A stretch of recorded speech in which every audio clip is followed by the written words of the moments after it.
So you just bought a kayak, or you're considering about to buy a kayak to go fishing in. And you're like, what do I need to buy first? Where do I need to start? So this video is to help you out as a beginner to know what to have on your kayak to be successful and safe on the water. First things first, in order for you to be safe and legal on the water, you have to have a PFD on the vessel at all times. Some states require you to wear it, some states don't. That just needs to be on your boat. Personally, I believe you need to wear it because if you haven't watched, I broke my arm. Yeah, I'm a huge believer in wearing your life jacket at all times now. That's a whole nother story and a whole nother video. This is the NRS Chinook PFD. I definitely recommend you investing in a nice PFD with plenty of pockets and storage. Not only does this thing save your life, but it also turns into a workbench. You know, you have all this stuff available to you just real quickly. I can just pull it off my knife or do a quick little snip of my fishing line. You can reach to it and access it quickly to be more efficient on the water.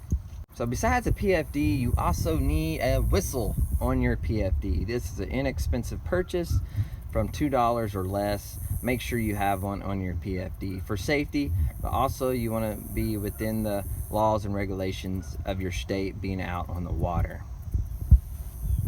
Number two, it doesn't have to be a VisiCarbon Pro by Yak Attack. That's $60 to $100.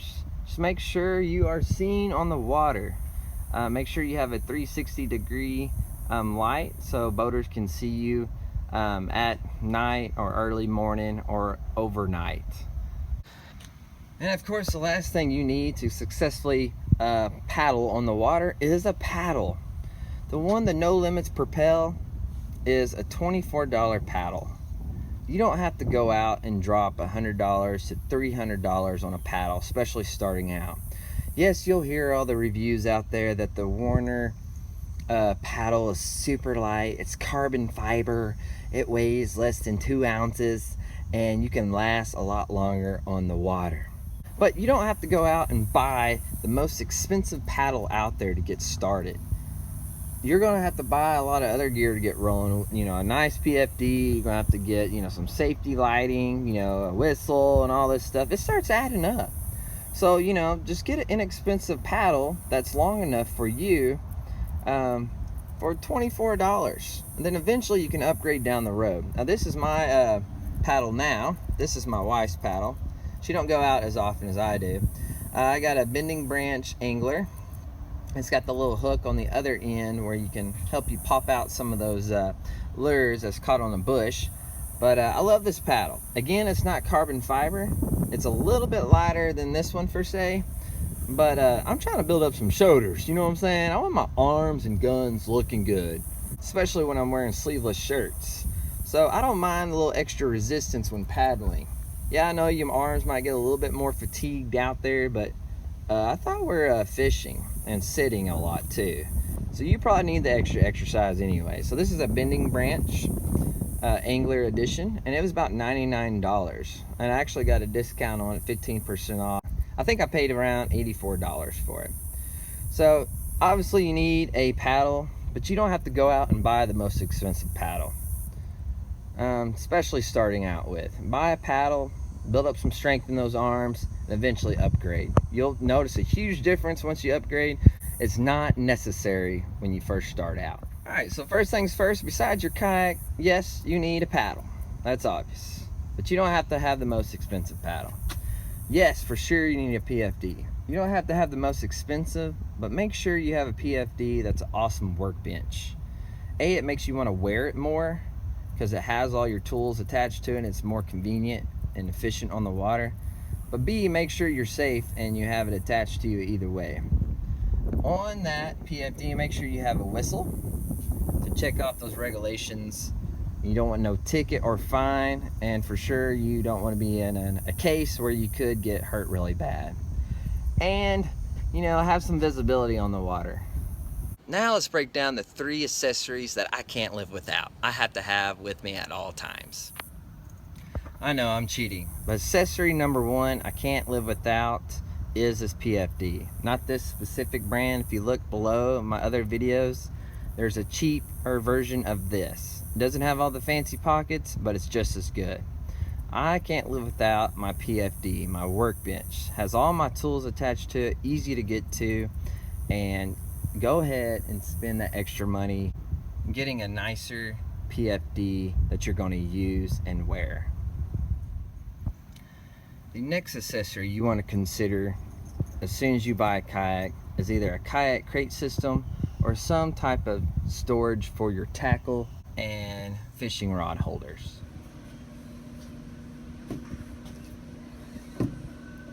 Good. None. Good. What is that? That's not gonna work. Definitely need to install on those.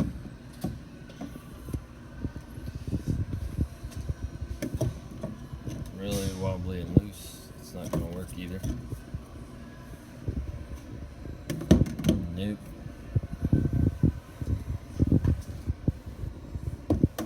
Nope. Yes.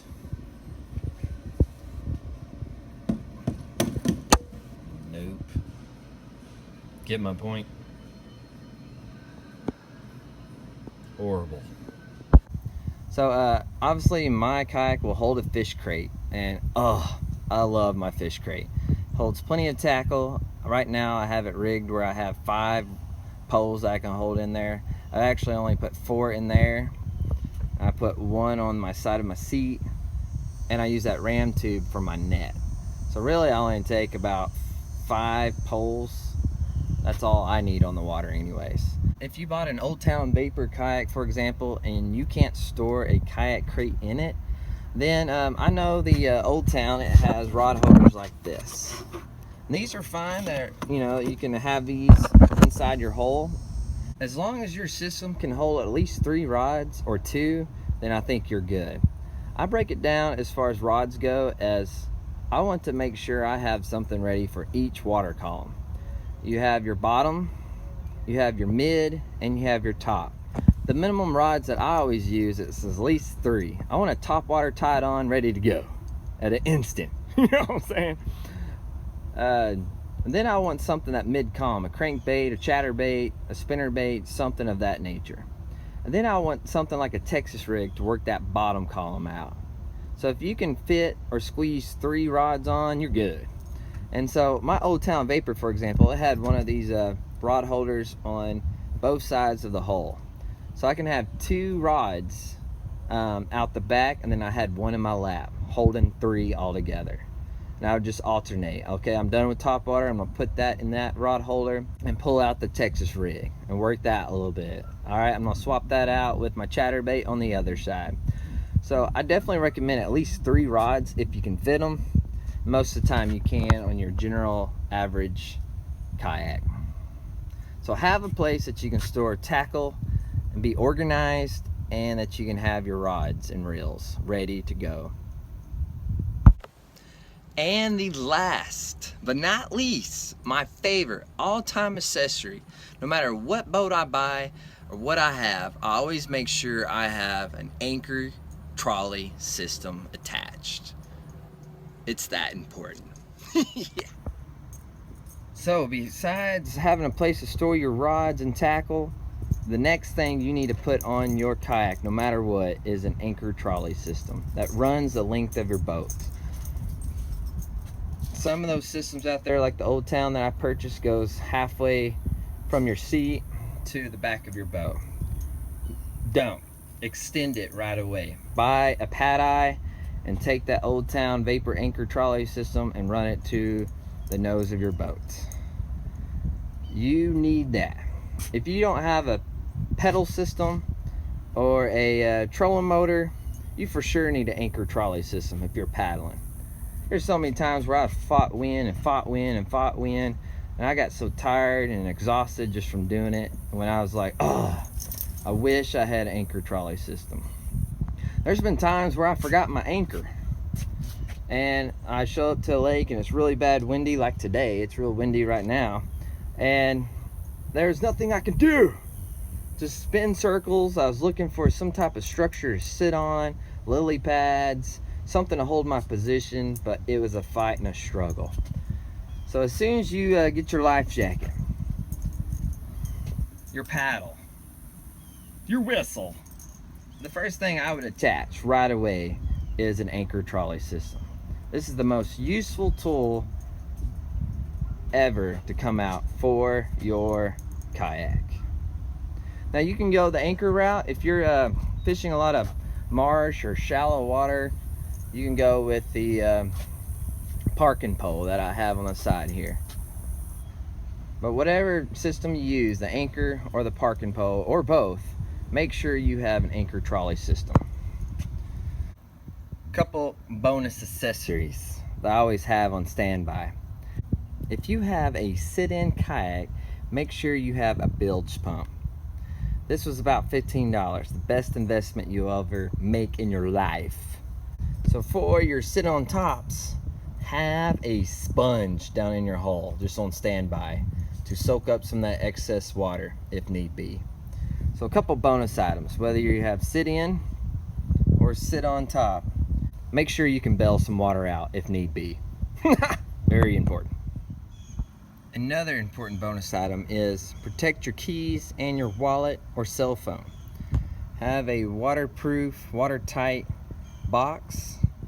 Make sure it has a leash on it, that you can leash it to your sit-in kayak. That way if you roll, it's still attached, or leash it to your fish crate. Leash it somewhere, that way if you do flip, you still have your wallet and keys to get home with. When you're first starting out, add those features that we discussed, and then slowly turn your fishing vessel into a beast. Oh yeah. Aftermarket cup holder, anchor wizard, have a top water box. Most important thing you can ever own in your life. It's so beautiful. Oh. So that's all I had to share with you in this video. You know, you don't have to have the fanciest equipment on your vessel, but you do need a select few things to get started with. So I hope this video helps you out, not having to throw a lot of wasteful money out there and stuff that you're not going to use, but things you will actually use and keep you efficient on the water. So don't forget to hit that like button if you thought this was useful. Make a comment. If you're a advanced or expert and there's something that I didn't think of that you thought should be in this video, go ahead and add that below. Thanks again for watching Itching to Fish.